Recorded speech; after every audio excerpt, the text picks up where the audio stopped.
చాలా కార్యక్రమం మునుగోడులో ఉన్నా సరే మీ అందరి ఆహ్వానం మేరకు తప్పనిసరి పరిస్థితులు అన్ని క్యాన్సిల్ చేసుకొని మన శ్రీకాంత్ సోదరుడు చెప్తే ఎట్టి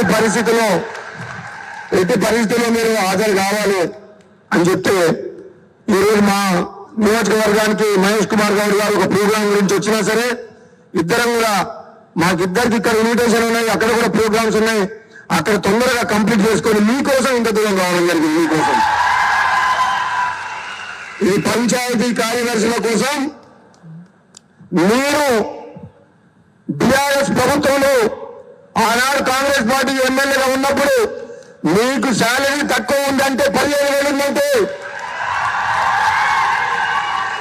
అసెంబ్లీ సాక్షిగా పంచాయతీ కార్యదర్శిగా జీతాలు పెంచాలి అని చెప్పి గొంతు వినిపించిన మీ గొంతు ఆనాడు ఆ దెబ్బకు 15,000 నుంచి 20,700 చేసింది. అవునా కాదా? గట్టిగా కొట్లాడినా ఆ రోజు ప్రజాస్వామ్యాన్ని కూలి చేసే విధంగా 12 మంది ఎమ్మెల్యేలు తీసుకొని ప్రతిపక్షం లేకుండా చేస్తే ఉన్న 6 5 ఏళ్ల పాటు ఎప్పుడు కూడా మేము భయపడలేదు. ఈ తెలంగాణ బిడ్డల కోసం తెలంగాణ వస్తే మా బతుకులు బాగుపడతాయని చెప్పి సకల తెలుగు అందరూ కూడా ఆశపడ్డారు. కానీ ఆశలు నిరాశలు అవుతుంటే 6 కాంగ్రెస్ పార్టీ ఎమ్మెల్యేలం అటుపక్క 100 మంది కౌరవులాగా టీఆర్ఎస్ పార్టీ ఉన్నా సరే చివరకు ధర్మం తెలుస్తుందని చెప్పి పోరాటం చేసి మరి ప్రజాస్వామ్య ప్రభుత్వం ప్రజాపాలన రావాలని పోరాటం చేసి మేము తెలంగాణకు వచ్చిన కాంగ్రెస్ పార్టీని తీసుకొచ్చినాం. అందుకని సోదరులారా, నా తర్వాత మన పిసిసి ప్రెసిడెంట్ గారు మాట్లాడతారు. ఆయన సంగారెడ్డి కూడా పోయారు కాబట్టి ఎక్కువ రాజకీయ ప్రసంగం చెప్పదలుచుకోలేదు. మన అందరికీ అభిమాన నాయకురాలు మన అక్క, ఎంతో అభిమానంతో ప్రేమతో పిలుచుకునే అక్క సీతక్క ఉన్నంత వరకు మీకు అన్యాయం జరగదు. ఆ పదవిలో సీతక్క ఉన్నంత వరకు కష్టపడి గ్రామాల్లో చాలించిన జీతంతో బిల్లులు రాకపోయినా పంచాయతీ కార్యదర్శులు భార్య మెడలో ఉన్న మంగళసూత్రం కులబెట్టి కూడా పనిచేస్తుంది. నాకు తెలుసు ఆనాడు పంచాయతీ కార్యదర్శులకు ఎన్ని విధాలుగా ప్రభుత్వం ఒత్తిడి తీసుకొచ్చిందో, ఎంతమంది ఆత్మహత్య చేసుకున్నారు బీఆర్ఎస్ ప్రభుత్వంలో మీ గురించి నా కళ్ళతోటి. అందుకని చెప్తున్నా, మీరు ధైర్యంగా ఉండాలి. ఇది కాంగ్రెస్ ప్రభుత్వం, ఇది ప్రజల ప్రభుత్వం. బలహీన వర్గాల కోసం, పేదవాళ్ళ కోసం, మీలాంటి చిన్న చిన్న ఉద్యోగుల కోసం మీ హక్కులు కాపాడుతుందుకు, మీ జీవితాల్లో వెలుగు నింపడానికి ప్రభుత్వం పనిచేస్తుంది. ఆలస్యమైనా మీ సమస్యలు ఏదున్నా సరే మన సీతక్క ఉంది కాబట్టి ముఖ్యమంత్రి రేవంత్ రెడ్డి గారి దృష్టికి తీసుకుపోయి తప్పకుండా మీ సమస్యలు పరిష్కారం చేస్తుంది. నేను కూడా మీ ఎమ్మడి ఉంటాం.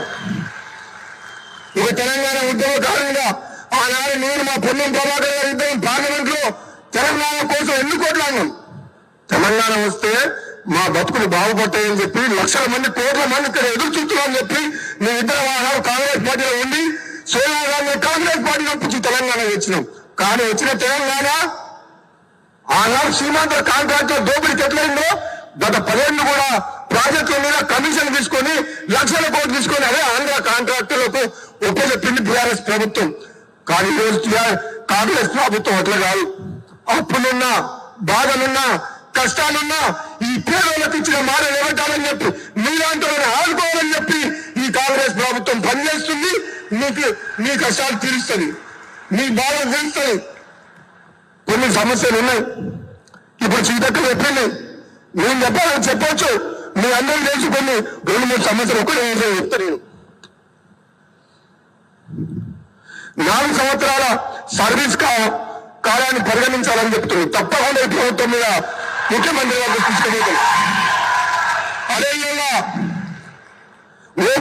ఓపీఎస్లను క్రమబద్ధీకరించాలని చెప్పి నిజంగా ఇది జెన్యూన్ ఇష్యూ కాబట్టి తప్పకుండా కష్టపెడుతుంది. స్పోర్ట్స్ కోటాలో పంచాయతీ కార్యదర్శులను క్రమబద్ధీకరించాలని చెప్పి తప్పకుండా అది కూడా ప్రయత్నం చేస్తాం. ప్రమోషన్లు మరియు గ్రేడ్ల నిర్ధారణ చేయాలి. ఎందుకంటే పనిచేసేవాళ్ళని పనిచేయని వాళ్ళని ఒక దాంట్లో పెట్టొద్దు, సీనియర్లను జూనియర్లను ఒక దాంట్లో పెట్టొచ్చు. కాబట్టి ఇది కూడా తప్పకుండా చేస్తాం.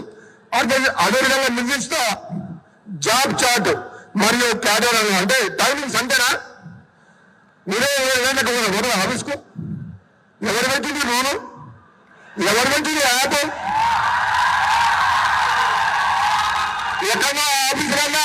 ఎక్కడో ఆఫీసులో కూర్చొని రూల్స్ పెడితే ఊళ్ళో వచ్చి చూడాలి. నిజంగా పంచాయతీ కార్యదర్శులు పొద్దుగా లేచేపు వాళ్ళు ఉండేటప్పుడు భార్య పిల్లలు కోసం అయిపోయినా ఇవన్నీ కాదు. ఆయాలంటే కేసీఆర్ ముఖ్యమంత్రి అంటే అపాయింట్మెంట్ దొరకకపోయేది. కష్టాలు చెప్పుకున్నామంటే ప్రజాభవన్లకు పోకపోయేది. ఈనాడు సీతక్క దగ్గరికి ఎప్పుడు పోయినా ఉంటుంది. మీ కష్టాలు చెప్పుకోవచ్చు, మీ బాధలు చెప్పుకోవచ్చు. ఏదైనా నిర్ణయం తీసుకుంటే నిజంగా అది ఆచరణకు అమలు చేసేట విధంగా ఉండాలి. కానీ లేనిపోని అన్ని రూల్స్ పెట్టి సీతక్క అవన్నీ అయ్యేవా నేను ఊళ్ళో ఎదుగుతామన్న మా మునుగోడ్ల నియోజకవర్గ స్థాయి 159 మంది పంచాయతీ కార్యదర్శులతో మీటింగ్ పెట్టిన పెట్టినా వచ్చిందో వాళ్ళు మాటలు చెప్తుంటే నీ పరసానైనా అరే మనం టీఆర్ఎస్ ప్రభుత్వం అంటే అది దొరల పాలన, రాజరిక పాలన. ఇది కాంగ్రెస్ ప్రభుత్వం, ఇది పేదల ప్రభుత్వం, ఇది మీ ప్రభుత్వం. ఈ ప్రభుత్వంలో ఏ ఒక్కరికి అన్యాయం జరిగినా సరే చెప్పుకునే హక్కు ఉంది. అది ప్రభుత్వం సీరియస్ గా తీసుకొని ఆ సమస్యకు పరిష్కారం చేస్తుంది, మీ అందరిని కాపాడుకుంటుంది. మిమ్మల్ని ఇబ్బంది పెట్టాలని, మిమ్మల్ని బాధ పెట్టాలని కాదు. మీరు సంతోషంగా ప్రజలకు సేవ చేసి మీరు మంచి పేరు తెచ్చుకొని ఈ ప్రభుత్వానికి పోటీకి మంచి పేరు తీసుకొచ్చే విధంగా పనిచేయాలి. మీకు ఏదైనా సమస్యలు ఉంటే మేము పరిష్కరిస్తాం. అవతల పార్టీల్లో అధికారం లేకపోయేసరికి, సాయంకాలం లేకపోయేసరికి, బుగ్గకారు లేకపోయేసరికి ఫ్రస్ట్రేషన్లో ఉండగట. మిమ్మల్ని రెచ్చగొడదామని చూస్తున్నారు, ధర్నాలు చేపిద్దామని చూస్తున్నారు. అవసరం లేదు. ఇక్కడ ముఖ్యమంత్రి, మంత్రులు, ఎమ్మెల్యేలు మీ అందరూ మీరు ఏడికి రమ్మంటే ఆడికి వస్తాం. మీరు ఎప్పుడు వస్తామన్నా మా ఇంటికి రాండి 24 గంటలు. మీ ఏ సమస్యలు ఉన్నాయో చెప్పండి, ఏ సమస్యలు ఉన్నాయో చెప్పండి. ఏ సమస్యకైనా మేము ఉన్నది చెప్తాం.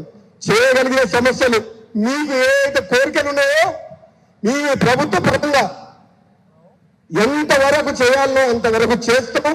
ఎక్కడ కూడా దాపరికం చేయగలిగే పనులను చేసి ఉన్న వాస్తవాలు మీకు చెప్పి మరీ మిమ్మల్ని కాపాడుకుంటామని చెప్తున్నాను. ఎక్కడ కూడా మీ అబద్ధాలని లేని మాటలు చెప్పి అరిచేత స్వర్గం చూపినాం. ఆర్థిక పరిస్థితి ఏంటి, రాష్ట్ర పరిస్థితి ఏంటి, ఆదాయం ఏంటి, వనరులు ఏంటి, ఖర్చులు ఏంటి, మిమ్మల్ని ఎట్లా కాపాడుకోవాలో ఈ ప్రభుత్వం మీద బాధ్యత ఉంది. బరాబర్ మీకు అన్ని చెప్తాం, అర్థమయ్యేటట్టు చెప్తాం.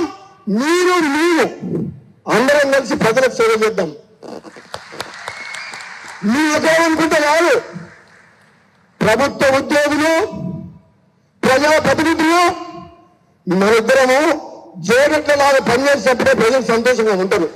కాబట్టి సోదరులారా, మీకోసం ఇంత దూరం వచ్చి మా సీతకు వస్తుంది, మా పన్నం ప్రభాకర్ వస్తుందంటే మహేష్ కుమార్ గారు అన్నారు, మీరు అన్నా మనం కంపల్సరీ పోవాలి. మన పంచాయతీ కార్యదర్శులు అంటే ఈ పల్లెలే దేశానికి పట్టుకొమ్మలు అన్నట్టు వాళ్ళే మనకున్నది. ఈ పంచాయతీ కార్యదర్శులే గ్రామాల్లో ఉన్న కష్టాలకు, చీటికి మాటికి, చిన్నదానికి పెద్దదానికి ప్రజలను ఆదుకునేది పంచాయతీ కార్యదర్శి. కాబట్టి వాళ్లకు ధైర్యం చెప్పాల్సిన బాధ్యత మన మీద ఉంది. వాళ్ళని కాపాడుకొని వాళ్ళకు ప్రజలు సేవ చేసే విధంగా వాళ్ళ కుటుంబాలను కాపాడుకున్నామని చెప్పి మీ ఇద్దరు వేసిన దగ్గర చూడలేదా?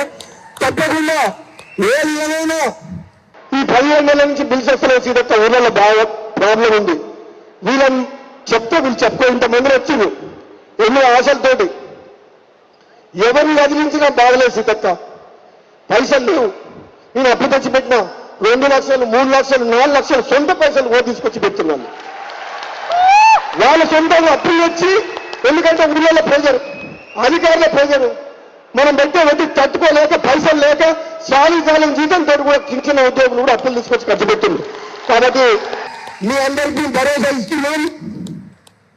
తప్పకుండా రాబోయే రోజుల్లో మన సీతక్క దగ్గర మీ సమస్యల పరిష్కారానికి మీ అందరి తరఫున మీ అందరం కలిసిపోయి ముఖ్యమంత్రి గారికి, కేబినెట్ మంత్రులకు చెప్పి తప్పకుండా మీ సమస్యలకు పరిష్కారం కృషి చేశారని తెలియజేసుకుంటూ సెలవు ఇస్తున్నాం. జై తెలంగాణ, జై తెలంగాణ.